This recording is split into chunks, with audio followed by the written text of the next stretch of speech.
Слово для выступления предоставляется представителю Верховного суда Сапьяновой Маргарите Насырхановне.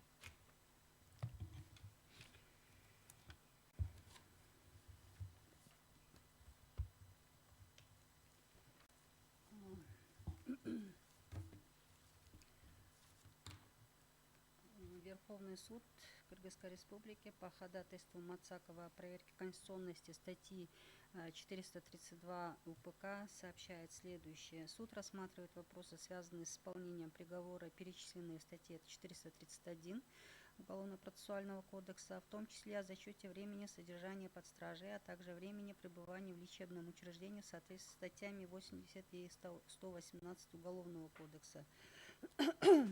Кроме того, статьей 432 УПК определены, в каких случаях вопросы, связанные с исполнением приговора, могут разрешаться судом, постановившим приговор, судом по месту исполнения приговора, по месту отбывания наказания осужденным, а также по месту жительства осужденного. Разрешение вопросов, связанных с приведением приговора в исполнение, производится в судебном заседании с участием прокурора.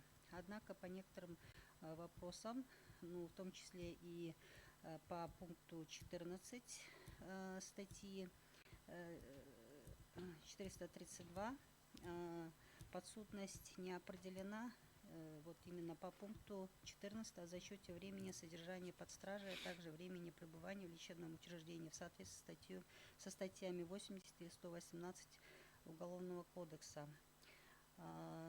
Верховный суд считает, что пробел в уголовном процессуальном законодательстве по вопросам, связанным с исполнением приговора, может быть восполнен законодательным органом путем внесения изменений в УПК Кыргызской Республики, и в связи с чем в настоящее время в рамках межведомственной рабочей группы по совершенствованию уголовного и уголовно-процессуального законодательства, а также законодательства в сфере деятельности органов прокуратуры Кыргызской Республики, в целях восполнения пробела в уголовном процессуальном законодательстве предусматривается внесение изменений в статью 432 Уголовно-процессуального кодекса.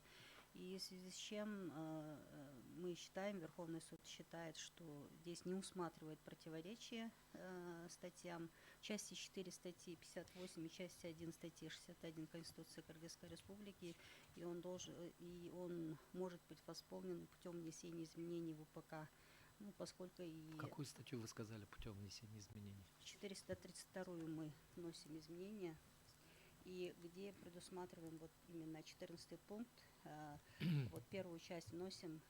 Первую часть именно касательно, то есть приговор. возложить на суд, который постановивший приговор. приговор, да? У вас все, да?